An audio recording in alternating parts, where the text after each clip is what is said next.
Farmweek is a production of the Mississippi State University Extension Service. Today on Farmweek, Mississippi agricultural production value bounces back in 2010 after a terrible 2009. The USDA and the Justice Department complete their hearings on competition and transparency in the agricultural markets. In Southern Gardening, find out some of the secrets professional nurseries use to grow great-looking plants. In the markets, retail beef demand remains the big unknown this year for cattle, as some analysts think corn will come out the winner in the battle for acres this spring. In the feature segment, find out how prescribed burning results in more wildlife and timber in the southern pine ecosystem. We'll have some tips and the legalities you need to be aware of. It's important to remember that for hundreds of years, fire has been a part of the pine ecosystem in the southeast. It helped to control underbrush. It helped to promote native grasses and native forbs that are important for wildlife species, and also helped to reduce wildfire risk. If you look in the western part of the United States these days, in California and Montana and those type of areas, you see that we're always having wildfires. And the primary reason is because we've taken fire out of the equation.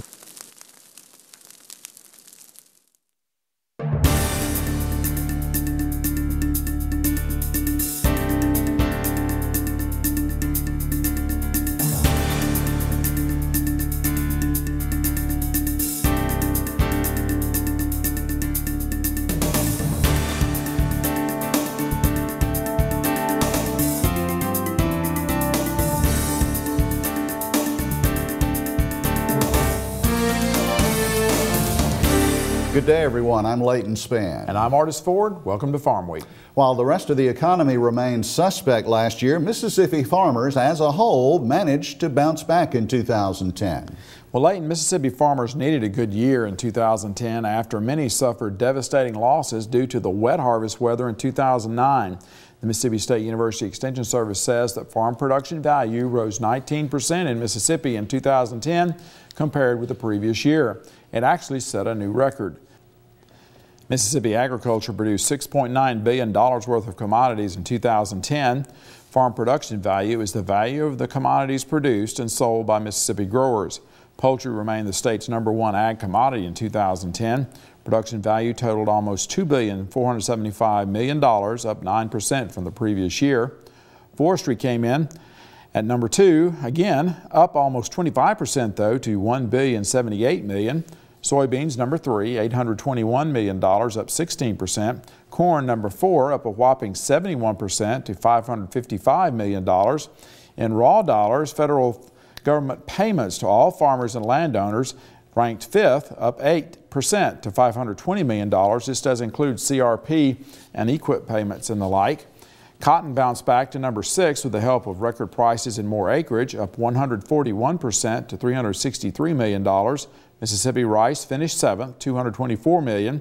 Catfish 8th, $199 million. #9, cattle and calves produced $169 million worth. That's up 17% from 2009. Hay came in 10th, down 7% at $117 million. Now keep in mind that these are not net income figures. They do not reflect the expenses which many growers paid and did increase in the past year.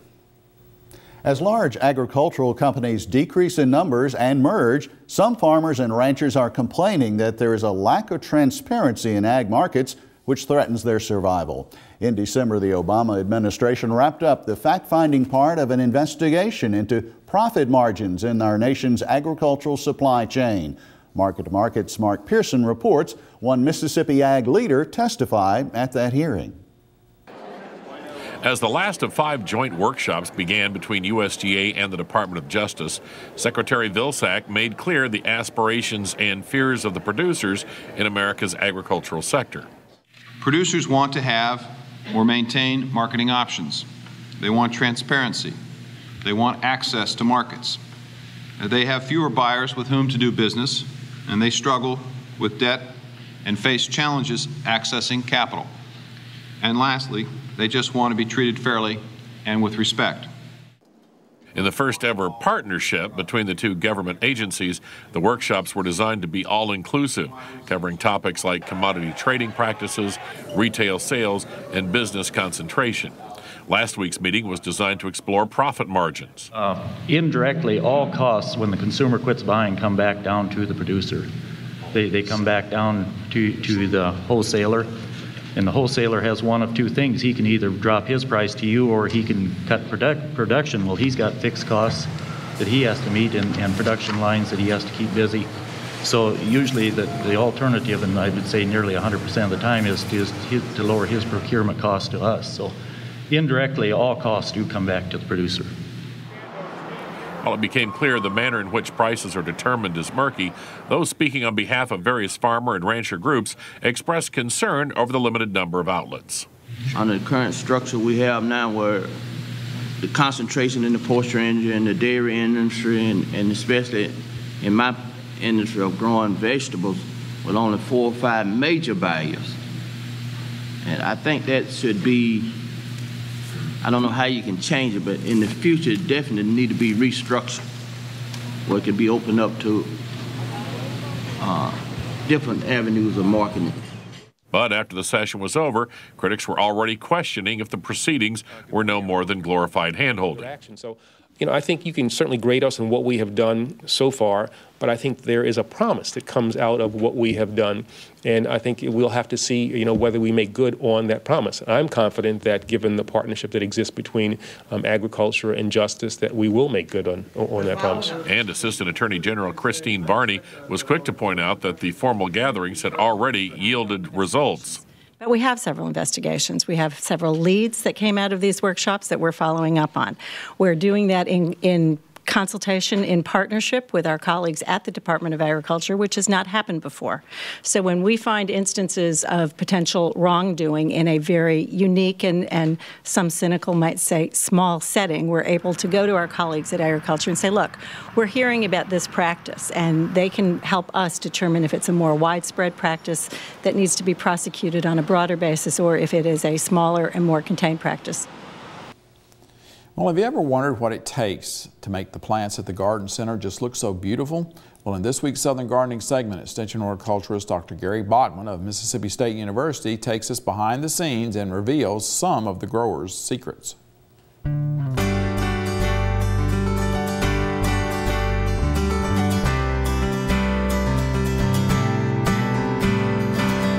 The plants always look so beautiful at your favorite garden center. Have you ever wondered how they grew that way?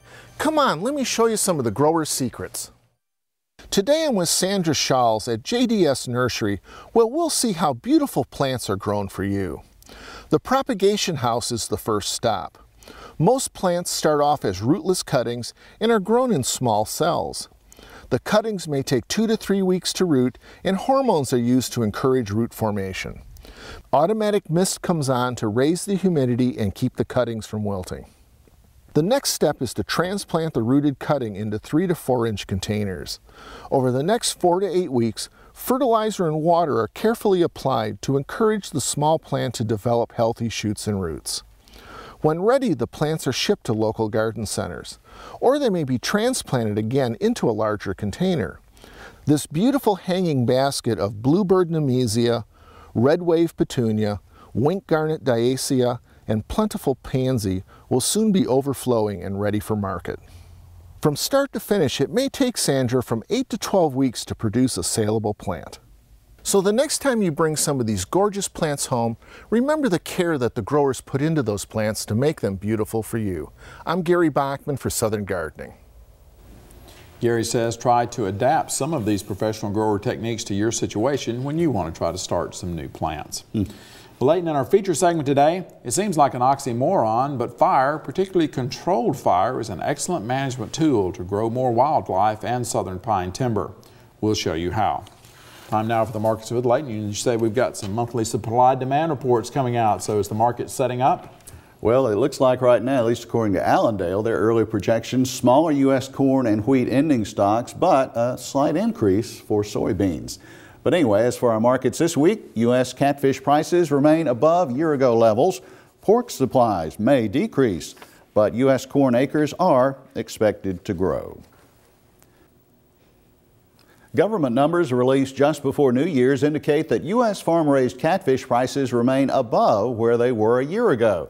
Extension Ag economist John Michael Riley discussed the aquaculture sector with me on Thursday.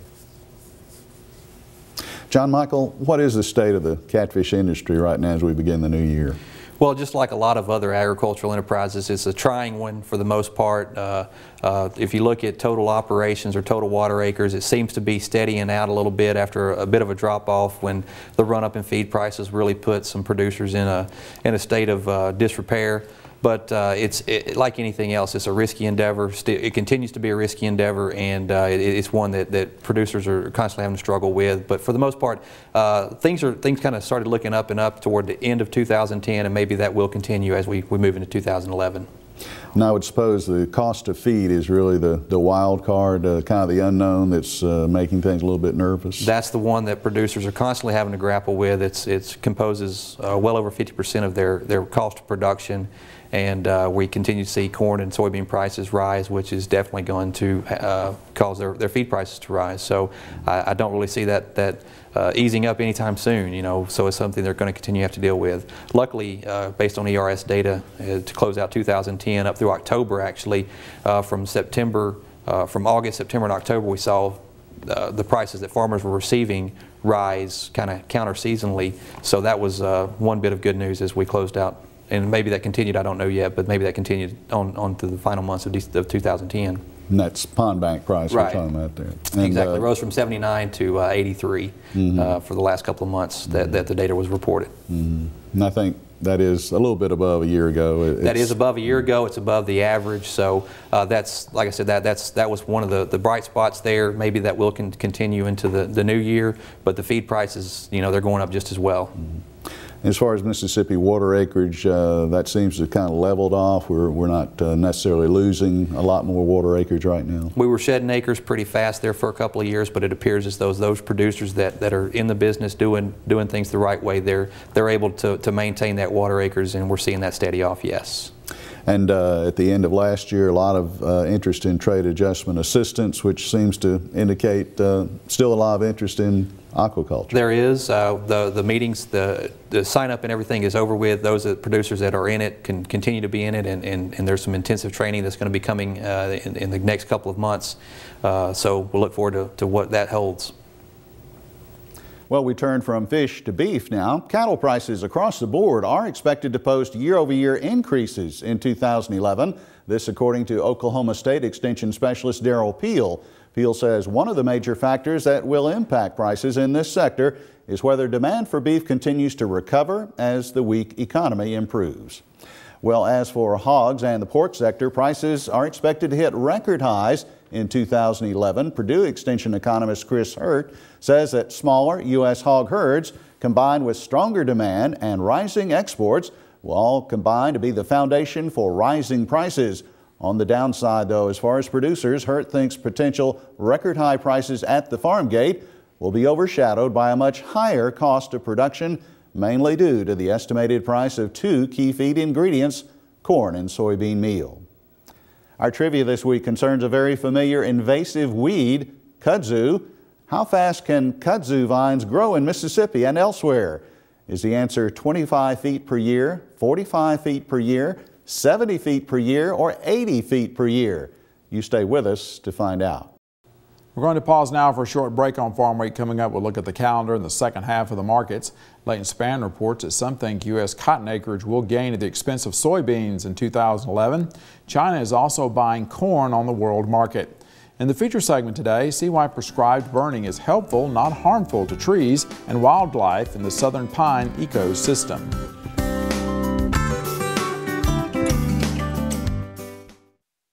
I've got a lot of choices to make in the coming years, and I really want to make sure that I get it all right. I want to discover who I am, where I belong, what my dreams are. I want to find my hidden talents and see where those skills can take me in the future. I need leadership given today to help me make the right decisions tomorrow, and I have that with Mississippi 4-H. Before we get back to the markets, let's look at the Farm Week calendar. 15 private pesticide applicator training sessions are scheduled so far in January and February in Mississippi. This is a certification you need to buy restricted use pesticides. Contact your county extension service office for locations or the Farmweek website calendar. If you're involved in fruits, vegetables, or rural tourism, a big meeting is coming up January 13th and 14th. The Mississippi Fruit and Vegetable Growers Association will host their annual conference and trade show in Natchez, Mississippi.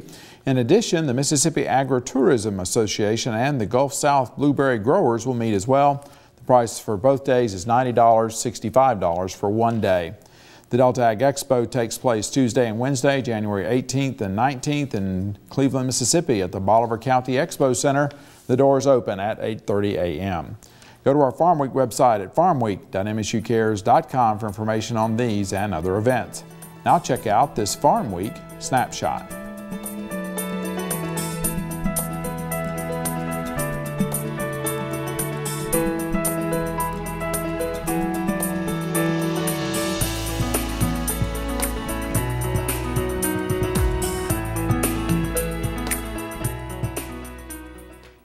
At this time of year, farmers are finalizing their decisions about what crops they will plant in the spring. From his viewpoint out in the Midwest, analyst Tom Fitzenmeyer seems to think that corn has the upper hand for the upcoming growing season. In my mind, beans are the ones that have got a problem. In most areas you talk to, corn is more profitable than beans are. There's a report out this week that indicated corn acres are going to be up 2.5.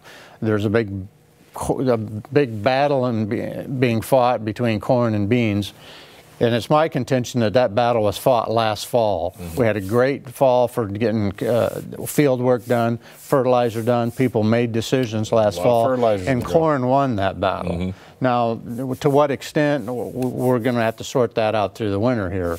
But the bean is going to be a problem.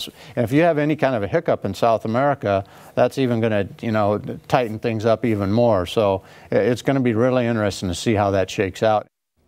The president of the U.S. Grains Council, Tom Dorr, says that China needs corn. In fact, he tells Brownfield Ag News that corn purchases by China may grow 5-fold in 2011.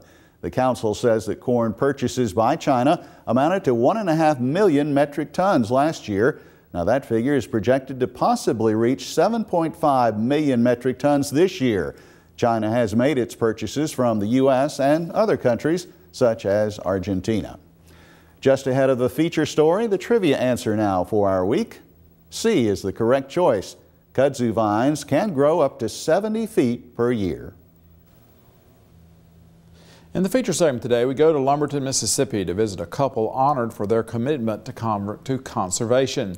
Orby and Brenda Wright were honored last January with the Outstanding Conservationist Award by the Mississippi Association of Conservation Districts. Some find it hard to believe that fire is one of the tools that the Wrights use on their property. Farmweek visited the Wrights when a prescribed burn took place. It actually improves wildlife habitat and the southern pine ecosystem. We like the longleaf ecosystem, and we've been in several programs that help us with that also, to promote the gopher tortoise, and it's great for fox squirrels and quail and turkey and deer. Orby Wright and his wife Brenda bought the land in 1988 that would eventually become Quail Hollow Ranch. You wouldn't know it today, but the Wrights say the land was pretty well cut over and needed reforestation. The Wrights sought out public and private forestry expertise and developed a plan to restore the property. 14 years later, in 2002, they were the Mississippi Forestry Association's Outstanding Tree Farmers of the Year. The next year, they were the Southern Region Tree Farmers of the Year. In January 2010, they received the Wildlife Conservationist Award from the Mississippi Association of Conservation Districts. The Wrights love the outdoors so much, they burn it.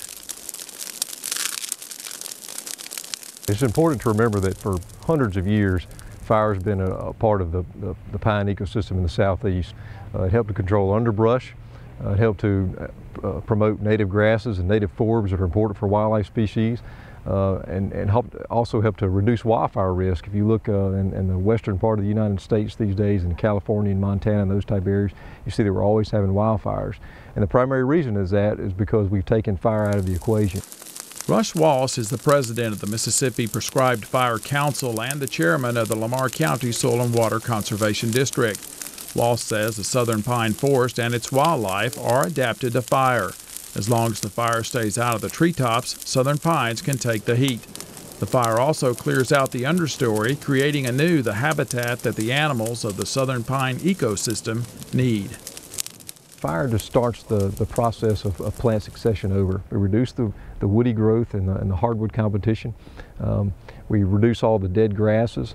So right after a burn for the summer, several summers after the burn, we have all of these lush plants coming back, all these native grasses and all of these broadleaf weeds that are going to provide food sources and cover.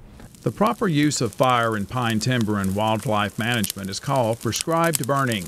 As the name implies, it's not done indiscriminately. It's planned for the given area to be burned. A person certified in prescribed burning creates the prescription. The certified prescribed burn managers have gone through the burning short course in Mississippi. And they learn about weather patterns, they learn about firing techniques, they learn about fuel loads and fuel conditions and right burning conditions. They know all of the pieces to the puzzle of prescribed burning. To legally conduct a prescribed burn in Mississippi, you must have a notarized burn plan for the site. A certified prescribed burn manager must be on site during the burn. You must secure a burn permit from the Mississippi Forestry Commission on the day of the prescribed burn. There are advantages to following the law. By using a certified prescribed burn manager, you have an experienced person who knows how to conduct a prescribed burn where it won't get out of control. Following the law also gives you legal protection. If you have followed the letter of the law, which means you had your burn plan, burn manager on site, got a burn permit, then if a fire gets out and causes damage to a neighboring property, then they have to prove negligence, that you were negligent on your part. And if you followed all those steps, it's going to be very hard for them to prove that negligence. The Wrights conduct prescribed burns every year, but they do not burn every acre every year. Longleaf, typically this we burn every other year, at least we try to. And then of course we rotate different areas and leave some unburned areas for nesting for the turkeys and quail. As fires move through here, they're not just going to be in that stand and get burned up. They're going to move out, but they've got cover to go to because we haven't burned all of the property at one time. They've got cover to move to. So wildlife are very resistant to prescribed fire and also very adapted.